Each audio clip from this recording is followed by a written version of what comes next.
எல்லா புகழும் இறைவனுக்கே. அஸ்ஸலாமு அலைக்கும். ஒருத்தர் நல்லா சமைக்கிறாங்க அப்படிங்கிறத நம்ம எதை வச்சு சொல்லுவோம்னு சொன்னால், அவங்களுக்கு நல்லா ரசம் வைக்க தெரிஞ்சால் அதை வச்சு நம்ம சொல்லுவோம். ஏன்னா ரசம் வைக்கிறதுக்கு ஒரு பக்குவம் வேணும். நல்ல பக்குவம் வந்ததுக்கு பின்னாடி தான் ரசத்துக்கு எவ்வளோ புளி சேர்க்கணும் அப்படிங்கிறதெல்லாம் தெரியும்.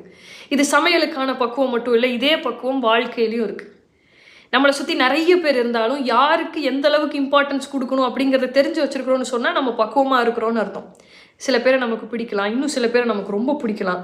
அவங்கள நம்ம தலையில் தூக்கி வச்சுட்டு அவங்க என்ன சொன்னாலும் அவங்க என்ன செஞ்சாலும் நம்ம அதுக்கு ஓவராக ரியாக்ட் பண்ணிட்டு இருந்தோம்னு வைங்களேன், நாம் அவங்கக்கிட்ட மாட்டிக்குவோம்.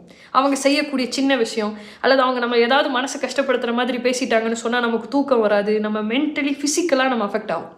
என்ன தான் பிடிச்சவங்களா இருந்தாலும் அவங்களுக்குன்னு ஒரு லிமிட்டேஷன் இருக்குது. அதை நீங்கள் தெரிஞ்சு வச்சுட்டு பக்குவமாக இருக்கிறீங்க அப்படின்னு சொன்னால் உண்மையிலுமே நீங்கள் புத்திசாலி தான். அஸ்ஸலாமு அலைக்கும்.